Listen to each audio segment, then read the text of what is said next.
streaming. Okay, now it's streaming. Let's see what kind of things I have here. Looking for the drop frame rate. So far right now, it's looking real good. 0.0% drop frame rates. Oh, there I go, went up to 12%. So, yep, it is dropping frames, but that's okay. Anyway, my name is Mike. I'm located in southeastern Minnesota by a little place called Hampton, and this is the Software Defined Radio Group. If you'd like to be able to see what I see and hear what I hear, use any web browser. Look me up in K0JTA. K0JTA. My call once again is Kilo 0 Juliet Tango Alpha. Kilo 0 Japan Tokyo America. K0JTA. Once you're there, look at the top of the page. There's a bright red link. Click on that link. That'll take you to YouTube. You'll see a bunch of icons. The one in the upper left-hand corner will say Live Now. Click on that Live Now icon, and then you'll be able to see what I see and hear what I hear to at least to some degree here. Let's see, anybody would like to join into the Software Defined Radio Group? Once again, this is K0JTA, Mike in southeastern Minnesota, over.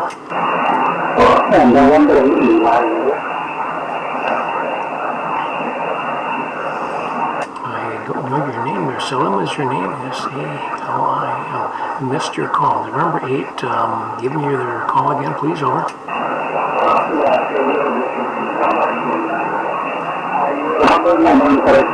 Mike from there. Yes, saying hello to you. It's a long time since I came home. Let's say our problem solver on that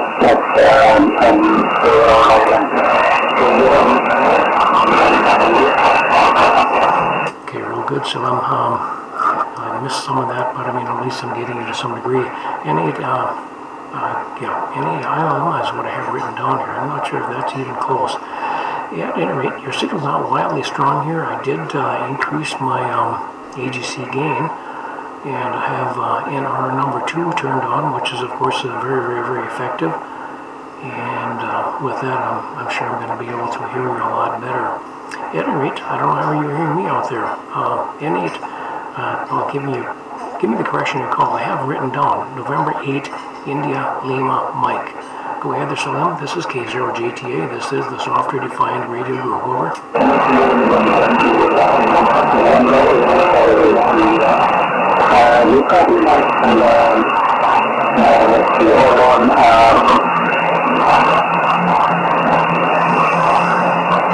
I guess you turned it over. Yeah, it's really, really rough copy. I think that's what you're asking. It's extremely rough copy here. Over.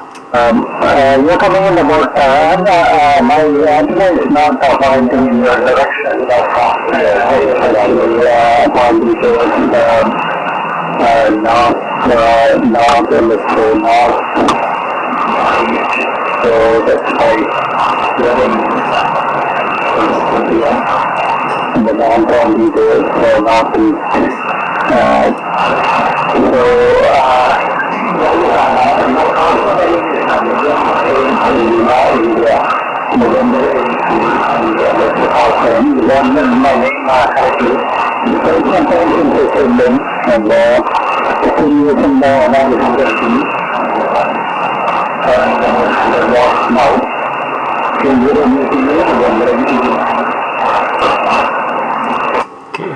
Yeah, I guess I was jumping a little bit there because you were tuning at 10 or something like that. That made a huge difference, especially at first. And I did record just a little bit here, but at that point your signal was dropping off to me. I'm going to play it back here just for the heck of it. Here it comes.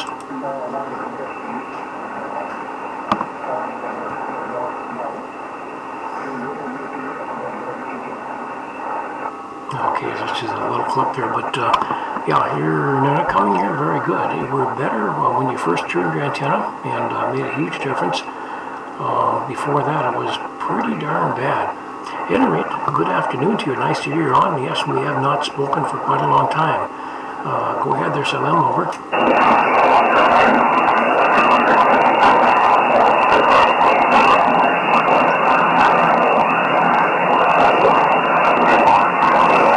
David, are you hearing Salim, over? Yeah, so you know, November 8, I had some noise which was happening afternoon from the I just all the signals when you control. And I'd like to know that you are receiving slightly better now. I like the recording. It looks nice and sounds nice. And yeah, usually my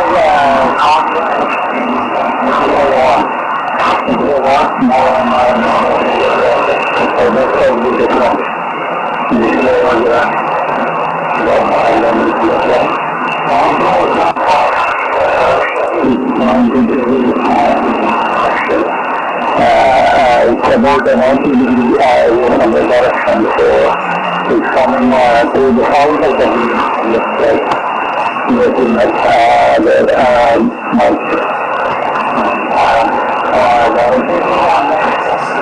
That's the reason why I'm not doing it right now. And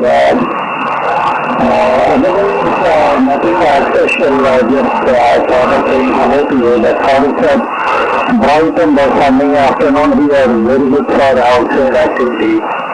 And we had a long winter, but now it looks like very summer light from outside, and it's nothing. I was outside playing with the kids right now.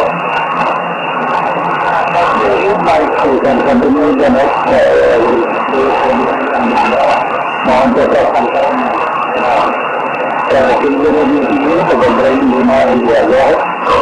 Okay, real good. N8ILM, K0JTA here, and this is the software defined radio group. Okay, I still missed a fair amount of that stuff, but your weather is much different than what I'm experiencing here. Here it is overcast, very heavily overcast. Getting a little sprinkling here once in a while. Matter of fact, maybe 20 or so minutes ago it was sprinkling fairly hard. Right now I'm just looking out. I don't see anything, but my vision isn't perhaps that great. But anyway, well, glad to hear that your radio's all working good and this kind of stuff. Yeah, I had a real interesting thing here with my radio. Actually, it was not the radio, it was my computer. It had downloaded some updates, and there was a little window that I could just barely see. It said something about restarting, and I thought, okay, it's going to restart later. When I want to restart, I thought it would be, a manual thing, but no, it was effectively advising me that yes, it was going to start. Well, in mid-sentence, it did restart. I shut the program down, restarted the computer, did the installation of the software, and then restarted itself, came back up. So in the meantime, I had to go to my IC 7300 here, which doesn't have the transmittability, I guess, of the N7000 DLE here. Rather interesting. At any rate, so I'm cautiously tried the 7000 because the computer looked like it was doing okay, and it's working now. So yeah, all kinds of little things. At any rate, let's see, your signal's up and down, lots of QSB. Don't have that much noise here. I do have my NR2 turned on, which does help a lot, but even with that, it's not terribly good. So let's see, N8ILM and the software defined radio group. This is K0JTA. Go ahead there, Salim, if you have some more comments. Over. K0JTA in November in India. Home copy.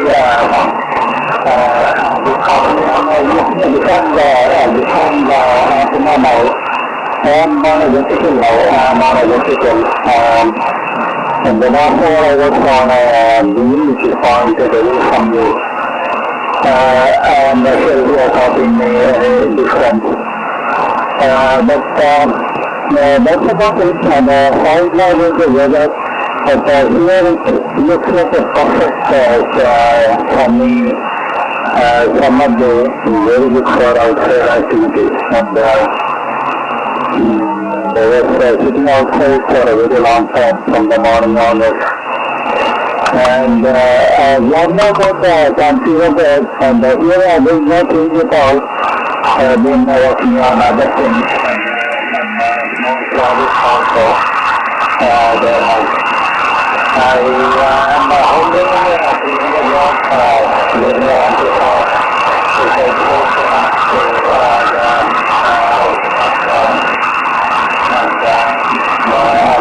and I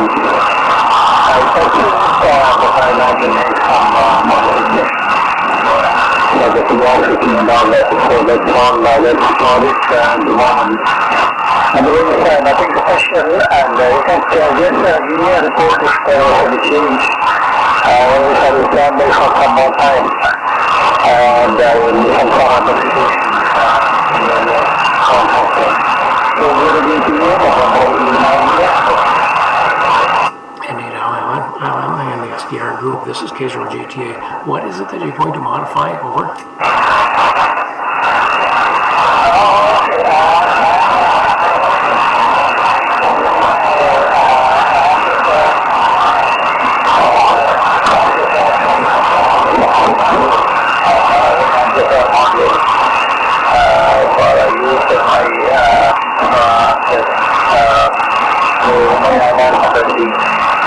So I was just telling about my current project, the formula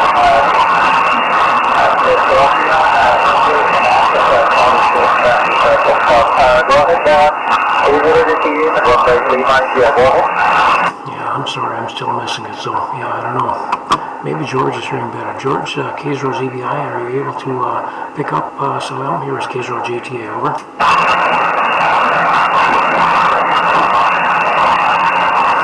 K0ZBI, K0JTA calling, over. Yeah, I'm not hearing him. At any rate, I'm going to have to say good afternoon to you, Salam, because it's just too darn rough. Conditions, generally speaking, have been pretty darn poor, of course, because of the 11-year sunspot cycle. They say that we're at the bottom, perhaps beginning to increase as far as the sunspot activity, but it's still pretty darn bad compared to many years back when you and I first began to communicate. But I'm sorry to say that right now your signal's not making it to me as well as it could, or as it used to, you might say. I'll take another standby. Anybody else out there would like to join into the SDR group? This is K0JTA standing by, over. Nothing heard. WB6JFH, are you able to hear Salim at all out there? Go ahead there, David. K0JTA, over. K0JTA in the group. WB6JFH. Just barely, Mike. Just barely. He was just above my noise level, sinking into it quite a bit. So it's bits and pieces of what he was saying, but not a complete conversation. So just sorry that I wasn't able to hear him that well. K0JTA, WB6JFH. Yeah, it's about the same here. So, yep. Oh well, what can you do? I was thinking earlier when I was having my antenna issues, by the way, that the RF that I had in the shack getting into my speakers was because of the slight precipitation that we had here, but it was because I had the incorrect antenna selected. And of course, that makes a real big difference too. In the past, as you well know, if it's raining or snowing and this kind of stuff, I have a pretty good run of horizontally, polarized or laid out 450 ohm window line. It kind of just garland along the dog fence out back here. It's maybe 3 or 4 feet above the fence, held up by some PVC tubing. So it has a good horizontal component, which then will collect lots of moisture. At any rate, so that in the past has made things kind of a moving target. Very often we have to stop and retune and things like that. Makes more difference on 20 meters than 75, and there are other bands actually. 17 was okay, but 20 meters was the critical one for that particular one. But it's kind of a long run of 450 ohm line, and I guess that makes a big difference. So at any rate, let's see. I did get a very nice email back. I just haven't had time to acknowledge it. From, what's his name? Is it Peter? Or I forget his name. Your ham neighbor out there. Very, very nice response. And he was explaining he's quite busy with his flying schedule and mentioning also farming. So he's somehow associated with farming there too. I don't know if he's actually farming his land or supervising whoever does the farming. Maybe he rents it out. But he's one busy person. So if and when he gets the time, that's going to be rather interesting. He was mentioning once again, I just had time to scan this. The email came in when I was at Oshkosh there at the Air Venture event, and so I didn't have too much time to pay attention to it, number one. Number two, I was just probably very, very well fatigued because when we're out there, it's not what you call a boring place to be, so as a result, you're kind of on the active side, and so I was kind of on the tired side. But I did acknowledge his letter and thanked him for that, and so I'll have to read that as the days go on here. I'm starting to get caught up in things like that. Just had to place another order for some more of the RS-918 radios, as an example. Got that underway. Still have not placed the order for the batteries, but that will come in sooner than the radios do. Yeah, anyway. WB6GFH and the SDR group. This is K0JTA. Go ahead there, David. Over. K0JTA, WB6GFH. Well, very good. I'm glad you got a response from Rob. And basically, that's what I've been saying all along. He's just busy with all kinds of stuff for clients. I know a little bit about the farm because he lived on the farm that he grew up on, which is about, well, you know, you looked it up on Google, about 2.5 miles away from me and stuff. And he's also the section emergency coordinator for Eastern Washington, so that keeps him busy too. So lots of irons in the fire, if you like. So anyway, so we were talking about the RSS system. In the ad that's in the full ad here, last issue, it says it would work with radios that use IQ. And our radios might be laughing for IQ. But I've yet to figure out how do you get to the IQ signal? You know, is this the radio? Is it inside the radio? But there's no connectors on the back for doing any kind of stuff like that. So I'm guessing it must be through the computer where the software is. And I've been looking in all the, you know, we've got 41 config screens. And so far I haven't found a screen that said anything about IT stuff.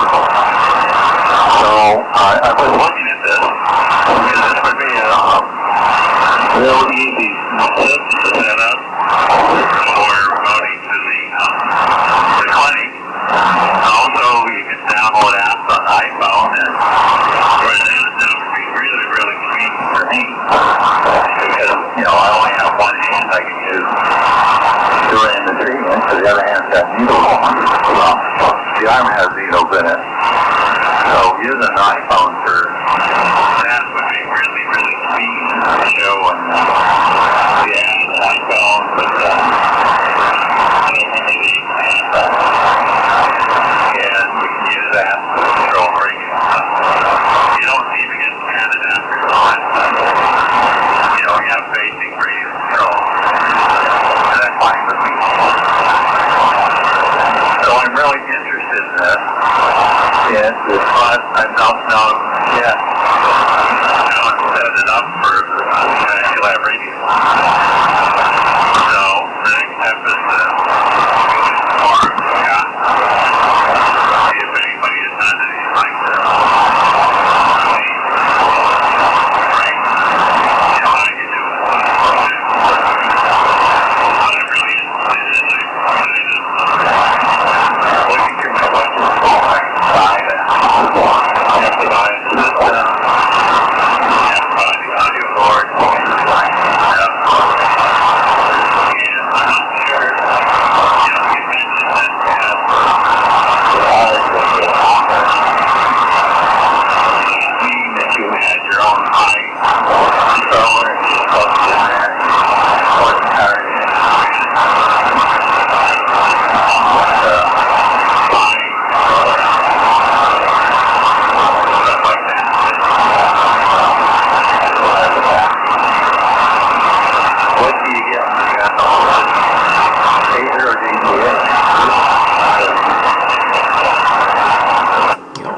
K6JFH, K0JTA. I got most of that, missing some. Your signal generally is beginning to taper off to me, but I mean, it is like a very, very slow QSB. So hopefully it will QSB its way back up to the previous signal, which was quite nice, about S7, S8, something like that. And yeah, that rig pie is really quite unique. You can buy the whole thing from MFJ or other suppliers. Then that would be the MFJ 1234, MFJ 1234. And look up rig pie, RIGPI, rig pie, RIGPI. And there's a user group, and there's a very good website about, you know, Q&A, explanation, things like that. So that would be your best way to go there. Also, let's say if you getting back to buying the MFJ 1234, that's the whole box that it involves a box that includes the Raspberry Pi 2, no, actually it's Pi 3 Plus, I guess it is, or 3B Plus, I don't even know, but it's pretty much the later version. Well, here's the latest version up into the Raspberry Pi 4, which just came out. People are saying there's really no need or advantage by going to the Raspberry Pi 4, by the way. Anyway, so you can pick up a Raspberry Pi 3B Plus or 3 Plus, I'm not sure what it is, for pretty well under $40, brand new. You'll have to get a power supply. It has to be 2.5 amps to run the thing. It's a 5-volt power supply, so there's different organizations that sell it. There's an official Raspberry Pi website. I can't think of what that is called right now, but they now sell a nice little wall wart that has enough power. It's 2.5 amps. It doesn't have a lot of extra, so if you have USB devices plugged into the Raspberry Pi computer, it may give you the low voltage indication on your Raspberry Pi display. Otherwise, what you can do, rather than buying the MFJ 1234, just simply buy the SD card from MFJ, and that's what I did. I bought that and made a copy of it, of course, so that's the original is sequestered away or safely tucked away. And then with that, that does not include the extra 2 boards, because I was starting to explain there, but with the Raspberry Pi, with the MFJ 1234, it comes with a Raspberry Pi, a case, and it's got an audio board and a CW board. It's probably got some other interface type devices there too, but a total of 3 pretty much major devices or components that go into this case. But now, just for CW work, and for most CW work and for single sideband, you do not need these extra 2 things. So just the Raspberry Pi computer and the SD card, which costs $44 worth of shipping from MFJ, you're good to go. And yeah, you can get the application, download that for the Android or for the Mac or Windows or iPhone. It's all the bases are covered there. It's going through some updating course. It's a very new product. Right now they're at version 1.05, and there were some issues with the initial release of 1.05, but they have been rectified. The number is still the same, but the issues have been rectified as I understand, at least some of them, because there were some issues that were just, not behaving properly as a result of these new changes. Howard Nurse is the guy that is the designer of the what's called Rig Pi, RIGPI, and so if you look up the user group, which is linked in the Rig Pi main webpage, you'll see his presence quite a bit there. At any rate, yeah, it'll be a good thing for you, and once you get it set up, quite straightforward. In your case, I think you would have to buy a USB to audio adapter, which of course they're relatively inexpensive. I'm not sure how you would accommodate the transmit function though. Maybe that would plug directly into your computer, but I haven't paid attention to it, but I do believe people had mentioned using this on an and or a flex radio. So if it's not possible yet, it will be relatively soon. Take another short standby. This is Mike, K0JTA in southeastern Minnesota. This is the Software Defined Radio Group. Anybody else who'd like to check in, come ahead now. Over. Nothing here. Go ahead there, David. WB6JFH, K0JTA, over. K0JTA. Well, what is the opposite anyway? This is WB6JFH. Okay, Mike, thanks for the information. Like I said, I'm seriously looking at this system and stuff like that. And as you mentioned, the patch of the flex radios, and it must be doable to hook it up to this radio here and set it up. And I do have a USB audio board. I bought it for the Pi controller. It works pretty good, except there's a little bit of lag. So if you have the speakers going on the radio, you have a headphone plug into the USB nozzle, I guess. You can hear the difference, the delay between processing the two systems. But, that's not here. That's here or there anyway. But I do have one, so I'm okay there.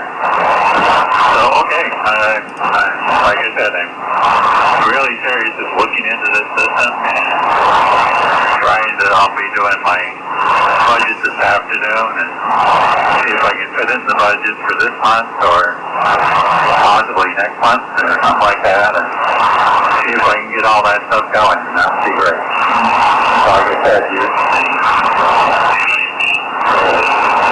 controller at the clinic would be really, really nifty because all packing, easy to do with one hand. I know he won't get all the pan adapters and stuff like that, but for basic remote stuff, he is great. So let me know as you progress and what kind of issues you run into. And let me know what radio you're going to use it with, either 7,000 or 300, whatever.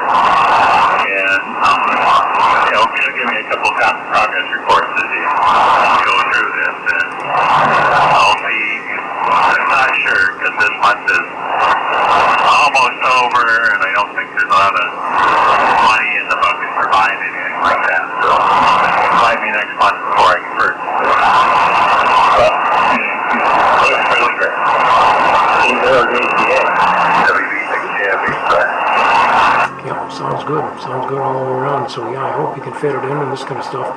I don't know if you have a Raspberry Pi aside from what you have there with that with the PIH PSDR, but I suppose you could reallocate that thing. I'm not sure.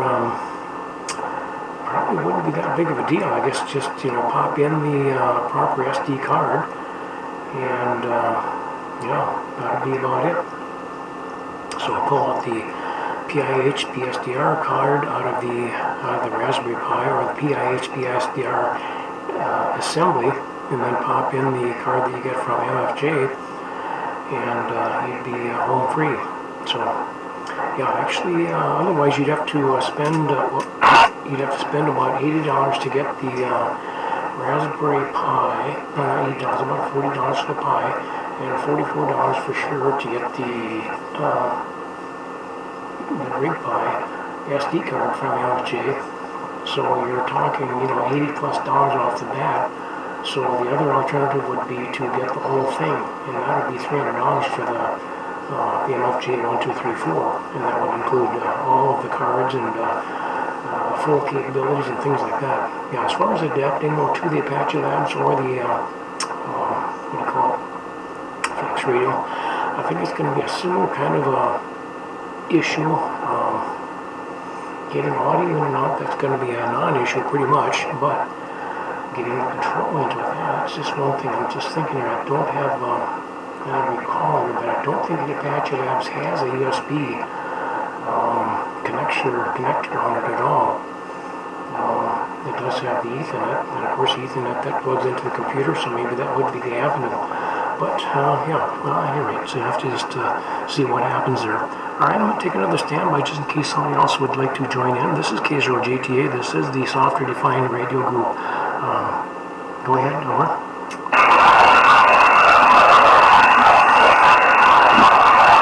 Yep, another very quiet session here. I have kind of a heartburn situation at this particular point. I'm looking around for a bottle of water. I normally keep around here because that does happen once in a while. But I'll turn it back to you. I'm just going to go over here to the couch area where I think I have a bottle of water.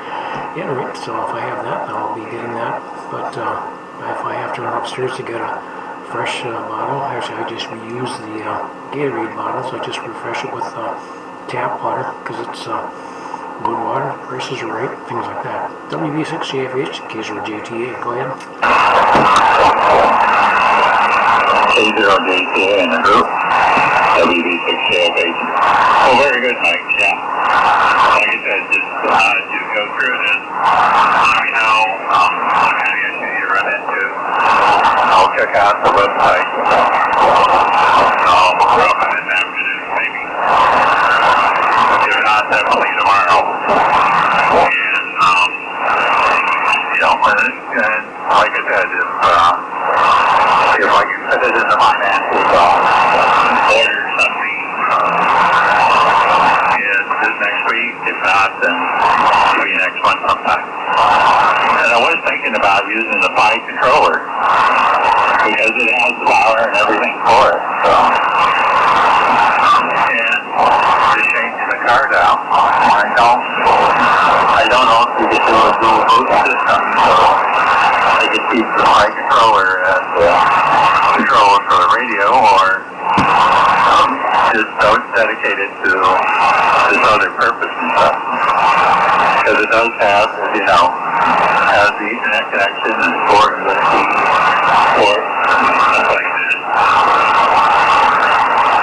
But what I don't know is that I think the Pi controller has Raspberry Pi 3. I don't think it's P3 Plus.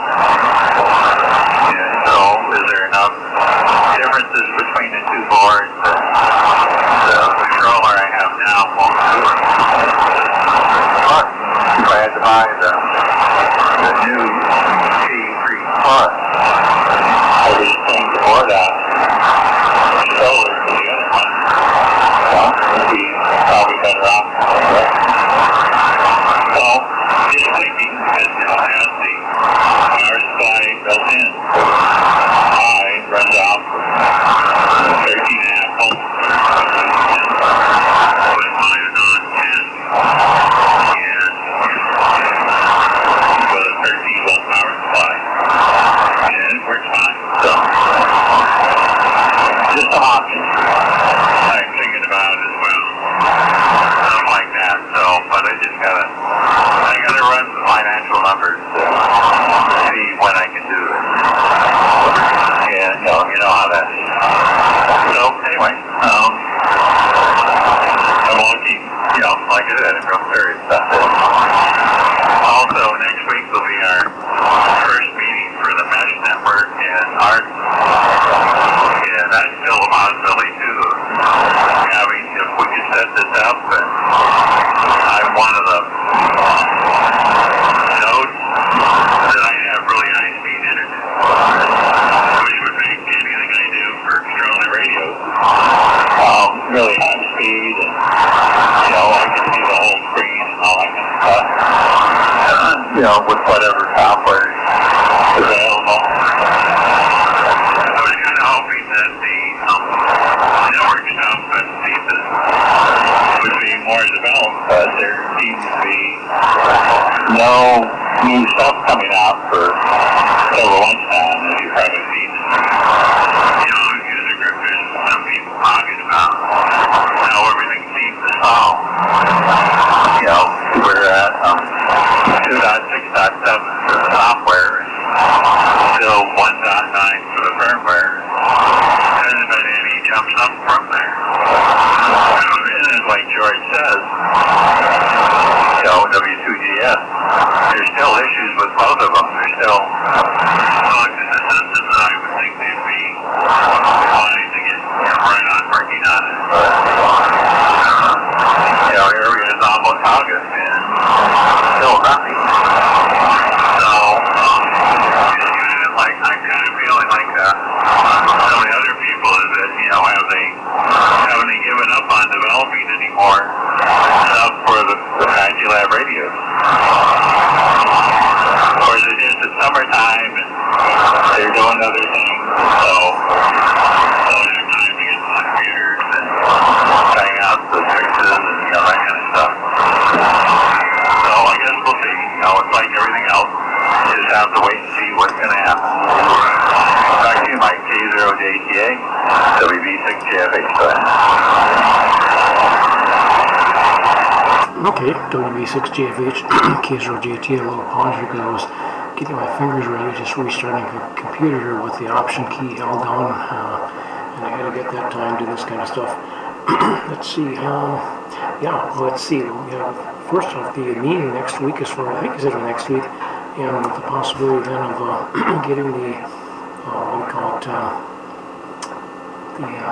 I can't think of the name of it, but the internet service that you're talking about, that'd be just freaking wonderful. Yeah, so that'd be great. And if that's going to be possible, great. If it's not, well, just keep plugging along.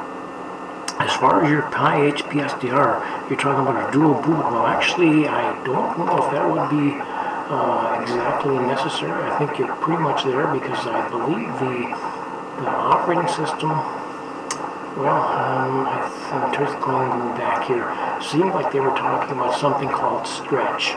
It was a version of the operating system, and somehow the name Stretch comes into mind. Well, the point is that if your operating system is there, I think you'd be able to simply download the application I can't think of his call right now, or his name. The guy is a Brit, he's a UK citizen as far as I can recall. But anyway, I think you just simply download his application and then just run either one, because with the RigPi, it does have effectively the server built into it, and the PIHPSDR, I think, is a standalone application. I don't think it's a unique operating system. So with that in mind, I think you'd be just fine. Just run either or. So you might have the best of both worlds there with your PIHPSDR hash already in place. But you'd have to ignore that particular SD card, get the new SD card from NFJ, and then you'd want to make a backup of that, of course. And once that's done, take the backup and go ahead and download the later version of the PIHPSDR application. And I think it's a standalone app. Get that in there, and both should run just fine. So that's quite an interesting thought there, though. I don't know if I covered all the bases or not there, and I may not have understood what you were talking about as far as your meeting next week and talking about the internet possibilities and things like that. I don't know if this would be the one with the mesh network or a paid system or what. By the way, with the letter that I got from your pilot neighbor friend, he was mentioning what appeared to be a commercial company. So it was like it's for a fee. So it wasn't going to be a free situation, as I understand. But I may be incorrect in that, because somehow I thought the thought before was that he was getting it as a favor from an old school buddy friend of his. So I don't know. WB6JFH, K0JTA, go ahead.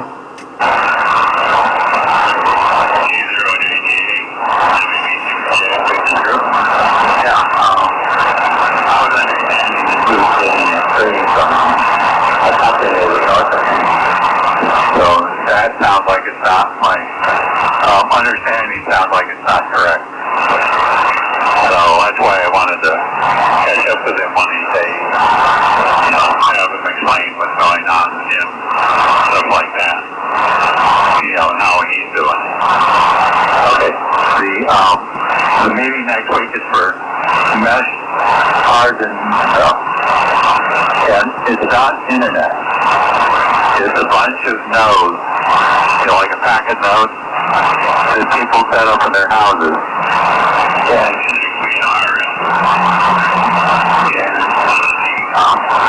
the company, the products that they get from a company called Ubiquitous, if I'm pronouncing it right, and some of the products they have are called their hair masks. This is the stuff that they use for wireless internet from buildings and things like that because they're high power. They have better gain antennas than you would have on a wireless router. And they do, it says in the literature that you can get up 25 miles, line of sight to another one of these systems. So the talk from the YouTube video from the K0JTA in San Diego, California, has set this all up. So there's these boxes that have hardware and antennas sitting up on the roof or on a garage or a fence or something like that. And they even showed one where there's a tripod on the side of a hill. The hill is, full of weeds and rocks.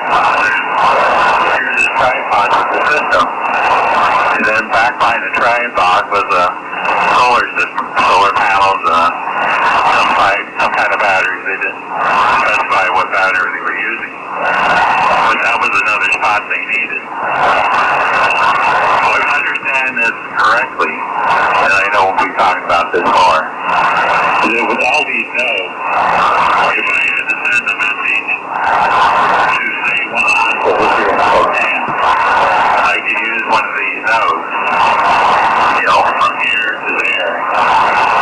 And this would all be RF, about either 2.5 gigahertz, 5 gigahertz, and then he talked something about a 4 gigahertz band, which I never heard of before. And so this would be all RF. High speed, they're talking like megabytes per second transfer rate, things like that, which we can't do with packet radio. So as we go there at 9600 baud. And this would, way outspeed that. So if hospital had to send large data, pieces of data, maybe information about a drug,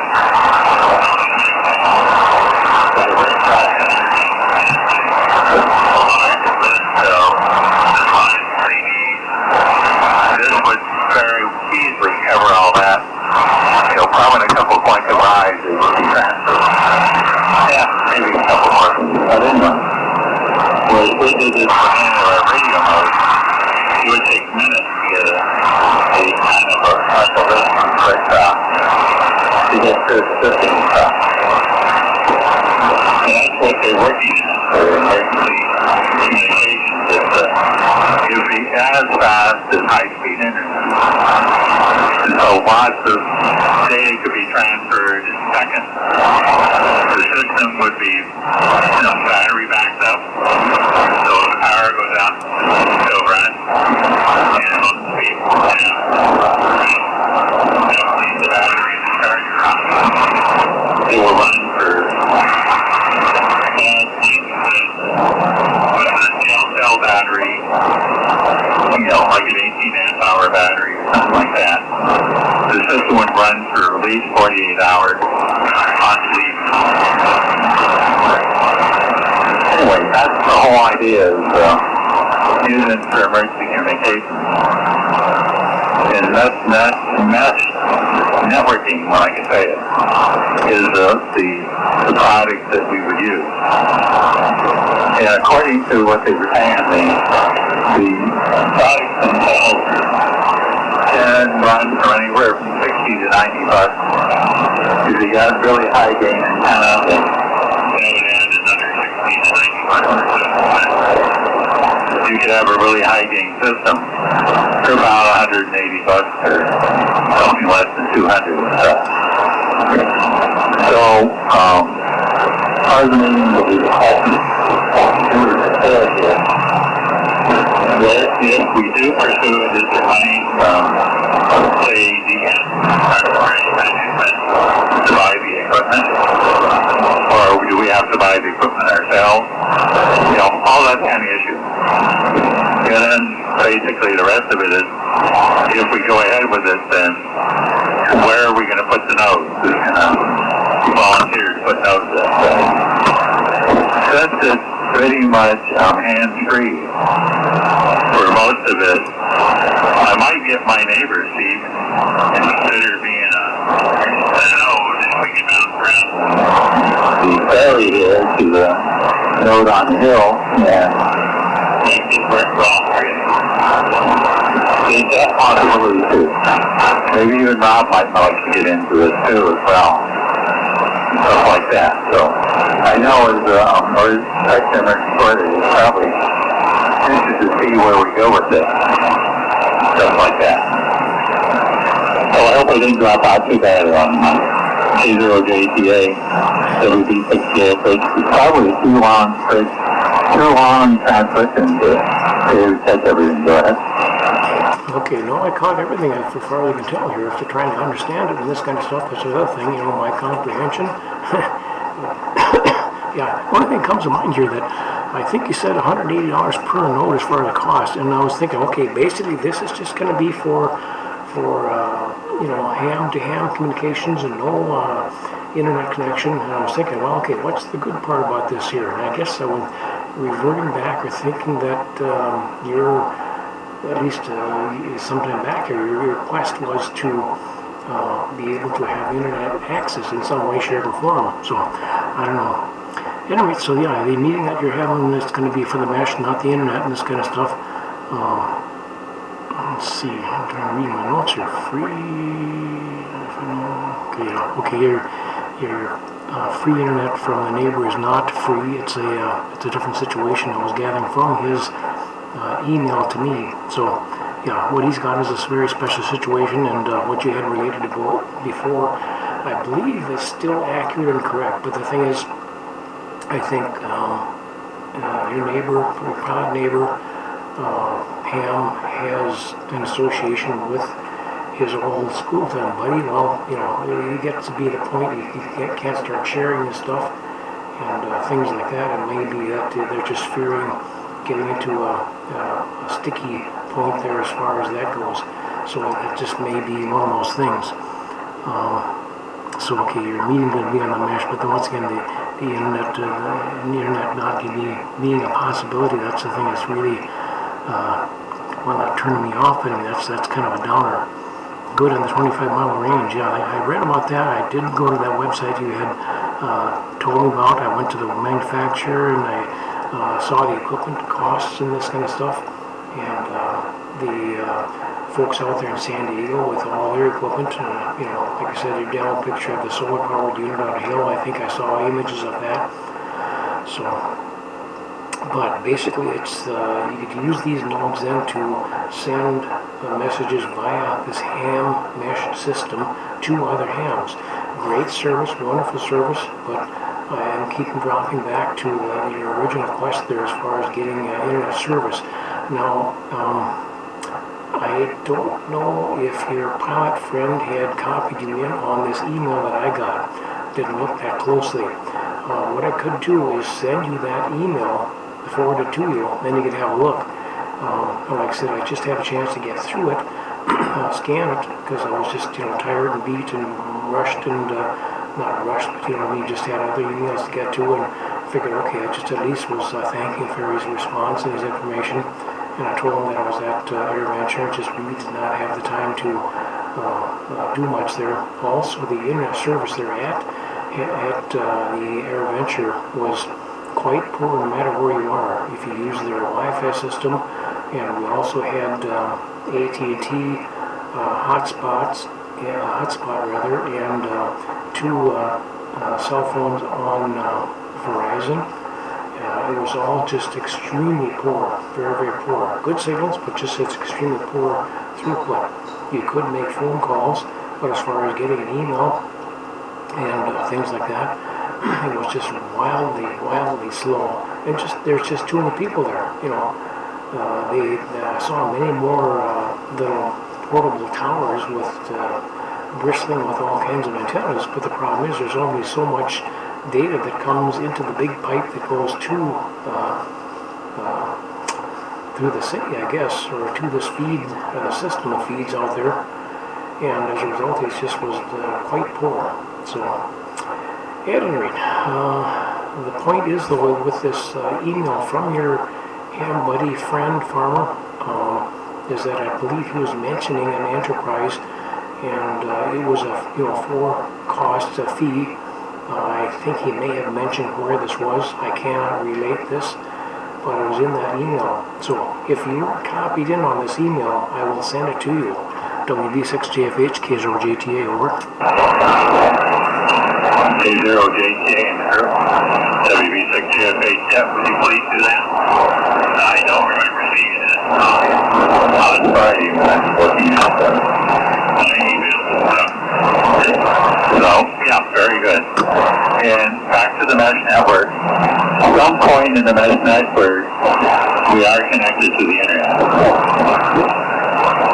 Multiple points, or it could be a single point, and that's the last part of this decision you have to make if you're going to set the system up. So there is internet access, and we can use emails like Yahoo, things like that, and email systems to messages like, for example, let's say we have a Red Cross center set up. Network to send information to the Red Cross. Well, it's like WinLink. You can send an email to the mesh network because there is a point of contact between the internet and the mesh network. Or there could be multiple. It just depends on how you set up the system, and probably depends on who has high-speed internet, all this kind of stuff. So it goes through the internet. It definitely goes through the internet somewhere. There is a guy up here that set up a mesh network system on one of the peaks around here. And it's about, I guess, 50 miles south of me. And he has set his up so his mesh network connects to his internet at his home. And he was offering this for us if we wanted to try and set up with him. And that was supposed to be high-speed internet through the mesh network to his high-speed internet home. I don't know if he has Comcast, whatever he has. And he was going to offer this for free. He paid for the internet. But the mesh network we could set up, hook it up with him, and set it up and stuff like that. And we could use his access for all this. So that might still be available. And he might be one of the people that we'll be talking to on this coming Thursday and stuff like that. And that might be the start for us, is to use what he has now and start adding to it for the emergency side of the mesh network system. If not, then there's probably in the group of probably other people that would have the connection to the internet. Become a node, if you like, or an access point, I guess is a better term. So, and from what I've heard so far, or read so far, we could have multiple internet access points. It just depends on how many hams want to get involved, whether they want to spend the money to buy, set it up, and stuff like that. Go from there. It also turns out that the system, or sysop, can use a PI controller to control the system.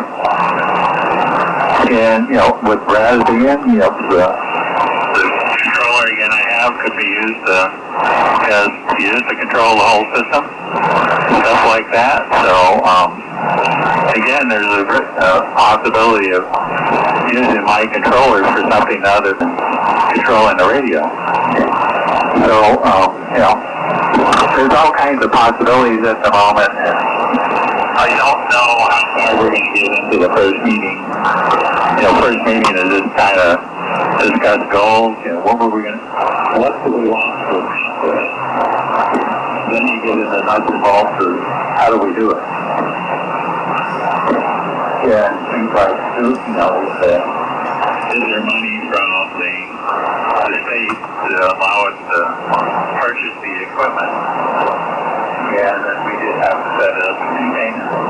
That kind of stuff. So, first meetings are, what are our goals? And then following meetings will be the nuts and bolts of, if we're going to do this, how are we going to do it? And who are the players and, that kind of stuff. And I assume that if we do decide to do it, then in the meetings that we have, the ARS meetings, the VHF club meetings, possibly the DX meetings, DX club meetings, things like that, we'll start bringing this up and start seeing who would like to participate.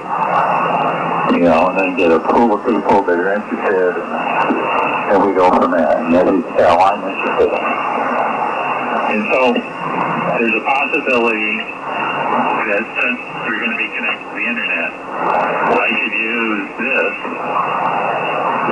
the mesh network to do my remote radio stuff as well. And I would bet that there's other people like the Xers who look at this, they might, think about promoting their radio too. And so, who knows, like I said, the possibilities are endless right now. What the capabilities are that if we decide to set this up. So that's the exciting part. And just to reiterate, it will be connected to the internet. One access point, possibly more. So, like I said, it's really exciting. It, may cost us some money and probably a lot of time setting these things up and stuff, but I think it's worth it. K0JTA group, what's left of the group, WB6JFH, and again, I had a long transmission, so I hope you got all of that, Mike. Go ahead. I did. It worked just fine. WB6JFH and the SDR group. This is K0JTA. Just going to make another quick check, just as in case anybody else would like to join into the SDR group. This is K0JTA, Mike in southeastern Minnesota. Over. All right, real good. Well, basically, okay, on the whole plan there being in the planning stages, and that you do have internet connection, at least from one, perhaps another one, there are two. And that the point is, okay, as far as the internet access, okay, you can use that mesh network then for the RigPi, or your RigPi at the clinic, which is wonderful. That's really good. But the thing is, your internet service there at your house is very, very dear. It's very expensive because you're using an access point or a hotspot, and those suckers are really expensive, as you well know. So, that was the thing I was thinking about here. Would it be okay to use this thing for what one would call home use, at least for email and maybe some light web browsing, not for downloading movies and videos and this kind of baloney. So, that guy that's 50 miles south offering you free internet access, that sounds real good. The only thing I was thinking about, that he would have to have several bridges to get from his location, going up the hill, heading to your area. So that would be quite an issue, or quite an enterprise in itself. But it all depends, I suppose, on how many people between you and him that would be willing to accommodate one of these mesh network type devices. You also mentioned, as far as a syshop, can use a Raspberry Pi as a controller. Yep, that sounds good. I think I had seen that someplace too, probably in one of those articles that you had sent to me, or maybe in the reprint or access to the QST magazine article, or the San Diego Association article. No, I'm not sure which, but kind of interesting. I'm going to have to write myself a note here to make sure and send you that email from your pilot friend, because they had a lot of good information there. And like I said, I just scanned it, and that was many days ago, and in those days that have been between, I read his email, responded to it, and things like that. I just can't recall the high points, but he was describing something that was going to be for a fee. I don't know if he mentioned actually kind of a dollar, but he mentioned an association or a business or something like that, or you could have an access point. And that's a thing that I'm just really hoping we can achieve for you without being so wildly expensive. By the way, in this neck of the woods now, I've been using it here maybe a couple of years. It's called LTD Broadband, and it's just a local enterprise for southern Minnesota and northern Iowa, things like that. I guess it goes into Wisconsin too, but it's quite nice. It's very inexpensive. The cheapest one is $30 per month. It does cost $100 for the installation. That includes the radio that goes up in your tower or something like that. And they can use the 2.4 gig or the 5 gig. 2.4 would offer better penetration through trees and things like that. The 5 gig would have the advantage of higher speed capability. But the cheapest one is $30, and I think that gives you 3 megabits download and 0.5 megabits upload. We have since graduated to the next tier, which is $50, and that gives us 6 meg download and 1 meg upload. But even the 3 meg, that was really quite good even for streaming videos. It would take a little time to initially buffer and this kind of stuff, but it was really quite good. So the hope is that maybe there are other enterprises that are considering, maybe they're already in place in your neck of the woods. It's a wireless system. It's not Wi-Fi, but it's kind of related to a mesh system, although it goes from point to point, and then those last points, in our case, it goes to the mobile farm, and on their elevator, that's a rather high point, they have in our case, the access point. So our little dish antenna on the top of the tower is aimed to the mobile farm, which we can see, as it turns out. And that's our internet access. Really quite cool. Great situation. By the way, this company is based in Las Vegas, Nevada. As a result, there's no tax, which is rather interesting. So it's $30 a month for the most basic entry, and it's unlimited data. So, there's no cap and this kind of stuff, which is really quite nice. WB6JFH, K0JTA, go ahead. K0JTA, WB6JFH. Yeah, very good. I do have a ham neighbor. He's not real active. He's between me and the hill. He's about 3 miles from me, but he's out in the open, and he does have a silo and a couple barns, outbuildings of the house. I might, if we do pursue this, I might get him to be a relay point for me. I can see him farm from my front windows. So, and straight shot down the driveway, so the system could be setting up on the garage. We have a direct shot to him, plus I have a direct shot to the hill. My other friend has the mesh network, or the access point for the mesh network up. And so that's a good, that's a possibility too. He would act as a relay and stuff. And so,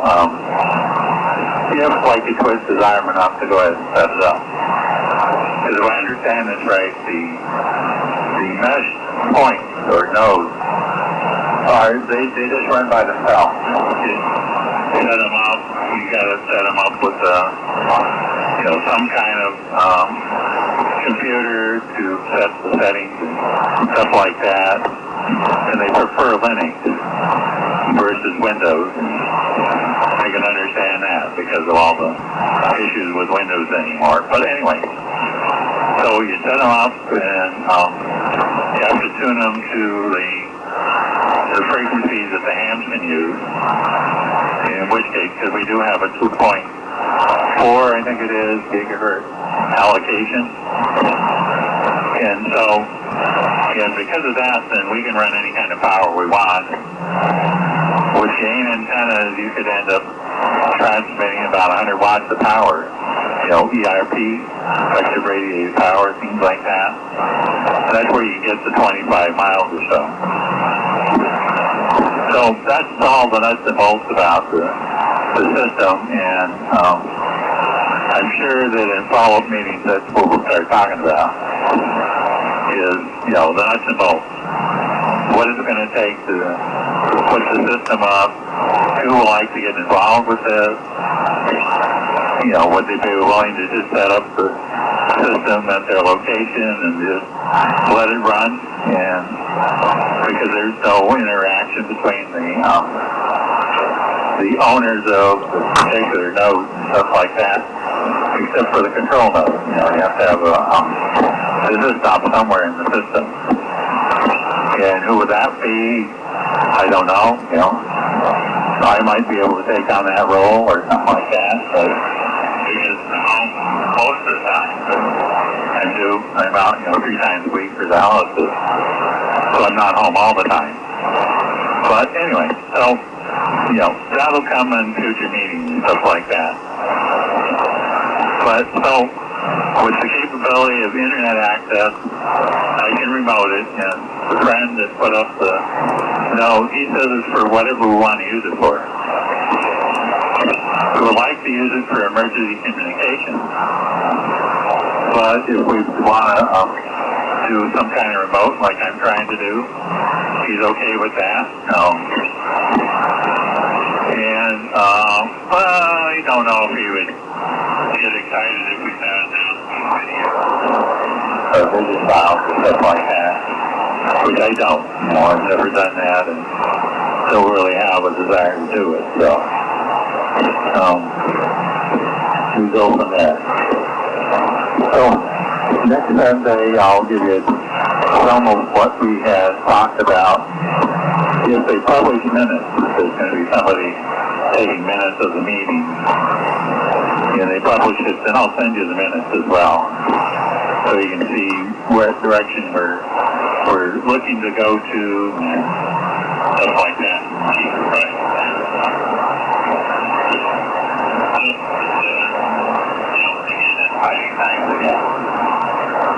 Something more to learn.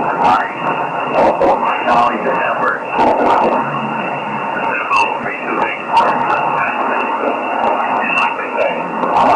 So this is an opportunity to learn about networking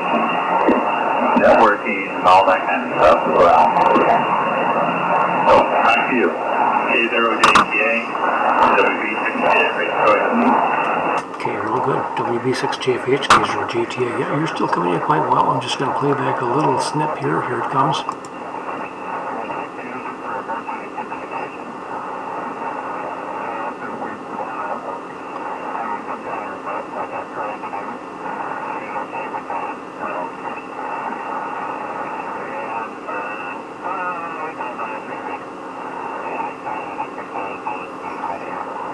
Okay, I'll chop it off there. We get the picture. You're coming in, you know, quite nicely. So consistently able to hear what you're saying and this kind of stuff. Yes, do send me the minutes of that meeting. That'd be really, really very interesting. Let's see. I have okay.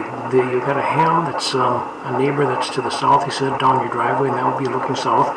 Okay, does this ham have internet service? Number 1. Number 2 of this, would you be able to talk him into setting up an access point with a directional antenna, and then you would have another access point with a directional antenna at your place. And with these directional antennas, they have, you know, the dish type.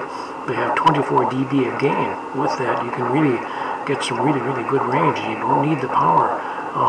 There was a guy that one of the IT guys at work who had set up just a common router, and he was going, I forget what it was, 3 or 4 miles, and it was for a bus company, actually the school bus company for the school, and it worked just fine, good signals, things like that. Now, also then, the other part of this is that how far is this guy to the south? How many miles away is he? WB6JFH, K0JTA, over.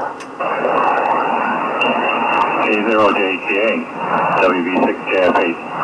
He's about 3 miles from me. 3 miles from me. When I talked to him last year about me accessing his internet, because he's got one of the paid systems called K0JTA up here. That might be what Rob's talking about too.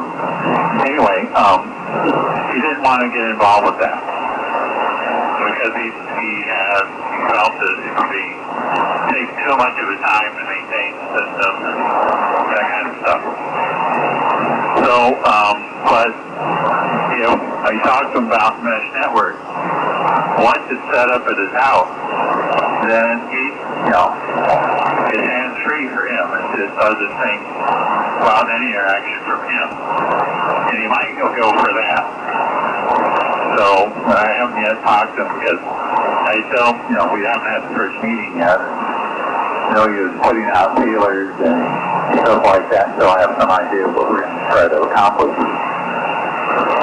But he might go for that because, I assume that there'll be a small people come out and help people set up the system. Like for me, they'd have to set up the antenna because I can't get up on the roof or anything like that. And so I'm sure that they would come out and set that and stuff like that. Whether I'm actually connected to it or not, I don't know.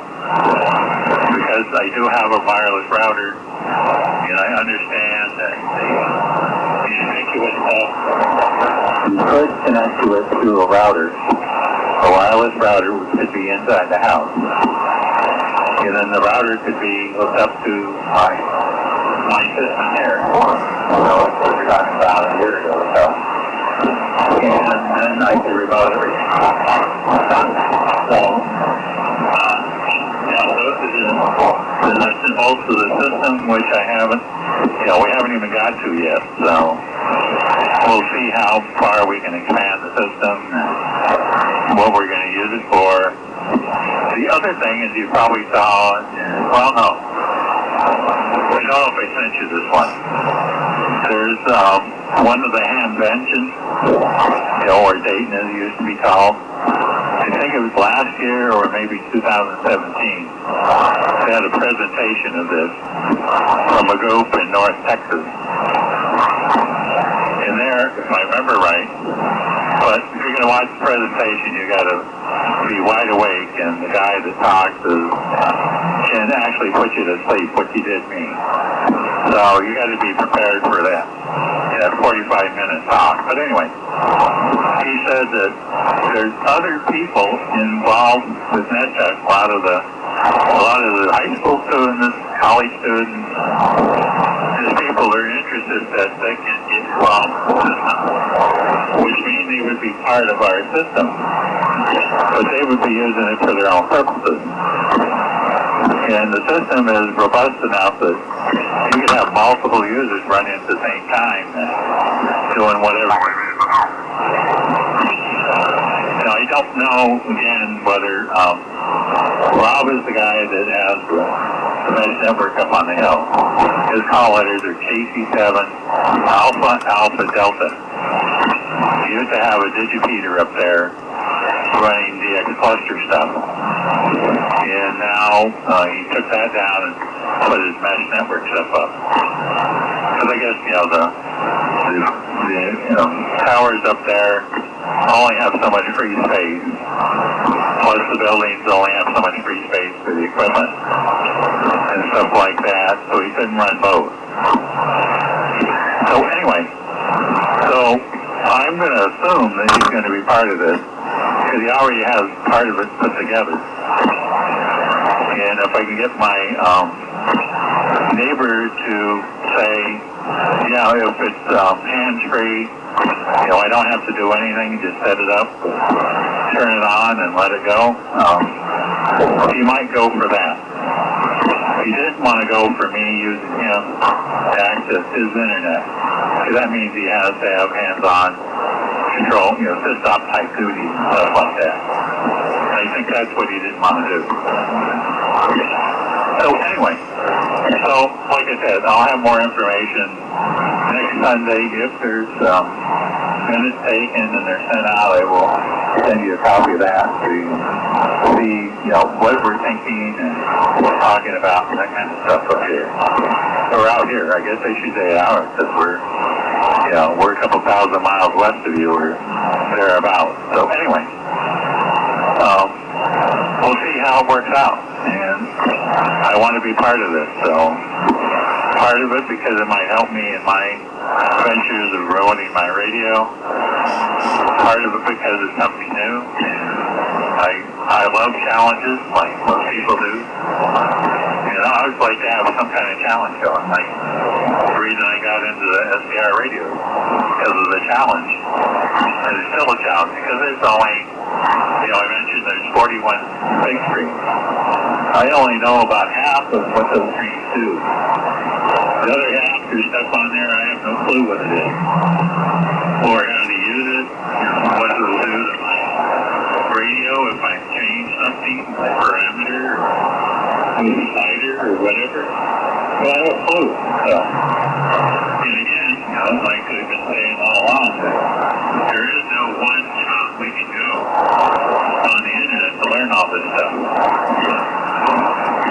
So, not like you can do for like an ICOM radio or any other radios. You can go and get all kinds of information, stuff like that, schematic. Well, I guess we get schematic. Send an email to Patsy Labs. But anyway, so it's just hard to go. It's hard to not have one spot to go to ask the questions like, what does this do and how do I do this type of stuff. So, and this,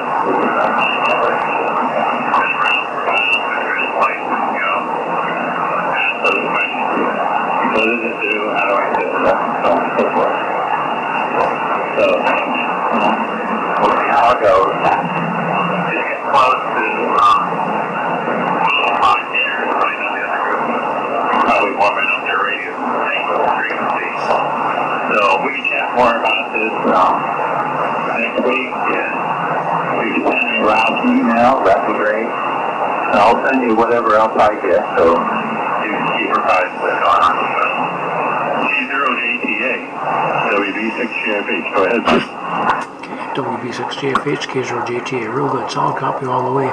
And yeah, the good part about the mesh is that, like you said, it challenges you and this kind of stuff. And it's the same for your Apache Labs radio too, so yeah, I can appreciate that. Okay, this neighbor of yours, okay, the ham, he's 3 miles away and this kind of stuff.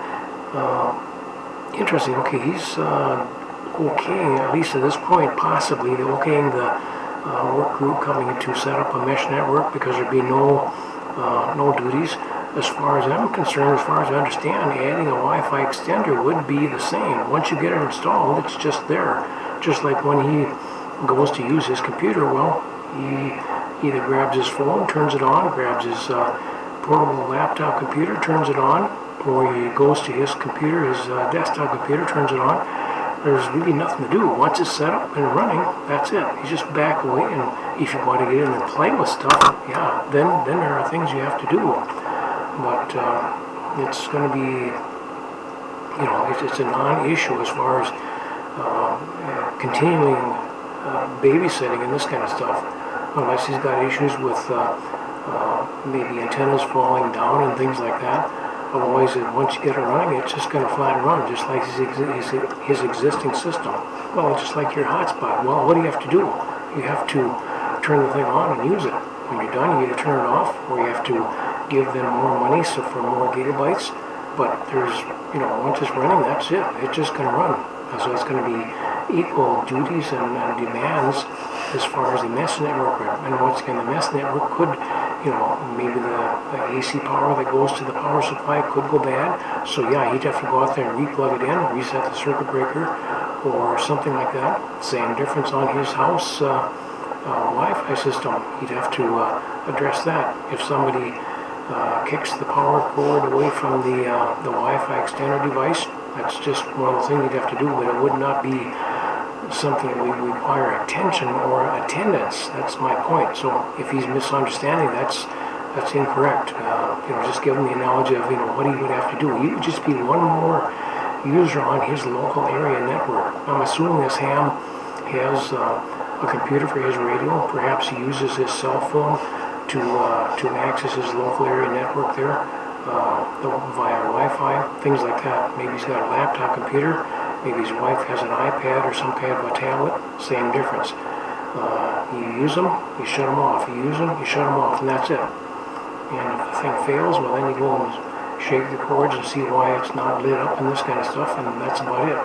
But it would be no different as far as I'm concerned, as far as I can tell from the mesh network duty requirements, you might say. And okay, then Ham mentioned, yeah, it's kind of too bad as far as that North Texas group there. Yeah, sometimes you get what I always term as a slow talker, and that is kind of funny because they show you something, they have a few words, and it's drug out, but they're really not saying very much, but it takes them a long time to formulate a sentence rather than just going on and setting that, okay, here's the point you need, 1, 2, 3, 4, and we'll cover them. Number 1, it's this, this, this. Number 2, it's this, this, this. And in other words, talk and give information. And then, of course, when you're all done, you say, okay, now I've told you about points 1, which is this, point 2, which is this, and point 3, which is this. In other words, you tell them what you're going to tell. If you're going to make a speech, you tell them what you're going to tell them. Then you tell them the information. And then when you're all done, you tell them what you have just told them. But some people really don't seem to cover that stuff very well. They're very vocally incapacitated or something. I'm not sure what the term would be, but yeah, what I call a slow talker. Anyway, yeah, we're going to clear off here. Good to chat with you, and I have a note here. Send David the pilot to neighbor's email. I will do this, and keep it posted on your stuff then too. And I think your neighbor's was the KC7 Alpha Delta, and that's the neighbor that's 3 miles south of you. 7-3 then, WB6JFH, K0JTA, over. K0JTA, WB6JFH. I will keep you posted on this stuff and see what direction we go in and go from there. So, have a good afternoon. I'm going to go have some lunch here. I'll eat too as well, so. Good talking to you. I'm glad the van held up pretty well today. You're running about an S8 to S9, so you came up to normal again, so looking good. Anyway, have a good afternoon and a good week. Good luck with your doctor visits tomorrow. And we'll say 73s from the Pacific Northwest, K0JTA. This is WB6JFH. Have a good afternoon. Okay, well, for everyone, that your neighbor that's 3 miles away, Kilo Charlie 7 Alpha Delta, is that correct? Over? No, that's the name of the guy that has the note. That's the call that has the note. I don't remember the call of the guy that's 3 miles away. He's got his tech license, I think. And he's got radios that I've given him for HF. He's got a lot of room to put up a HF dipole or a loop or whatever. But he keeps claiming he doesn't have any time to do this. So that's part of the argument I got last year. He doesn't have any time to do this radio stuff. So, he's retired, but he's really retired. He does plane appraisals. Like you were at the Air Adventure, somebody would want to sell a plane, like a Cessna 182 or something like that, and they don't know how much is charged for it. So they would contact him, and he'd go through all the information, all the logs, all the maintenance logs, stuff like that, and try and give them a fair price on the plane and stuff. So that's what he uses his network for, is Wi-Fi stuff mostly. And they also do download Netflix and watch a movie every night or something like that. So he uses the service for that as well. So I guess he thought that if I got in trying to do remote, I would interfere with his operations or something. it's up his plan to, so we can't do his stuff. Anyway, we can talk about that more later. K0JTA, WB6JH. Have a good afternoon, and we'll talk to you next week. Okay, real good. Yeah, it just comes down to his lack of understanding as far as the bandwidth and the needs and the uses and this kind of stuff. So yeah, he does not have much. If he's able to stream and this kind of stuff, I'm pretty darn sure the ears would not interfere in the least. It would be undetectable to him. So, well, it's just too bad. Anyway, if he's just doesn't want to do it, I think basically for whatever his reasons are, yeah, what am I going to do? All right, 7-3 then. WB6JFH, K0JTA is clear.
Check-ins on MissNet and 5G, DG.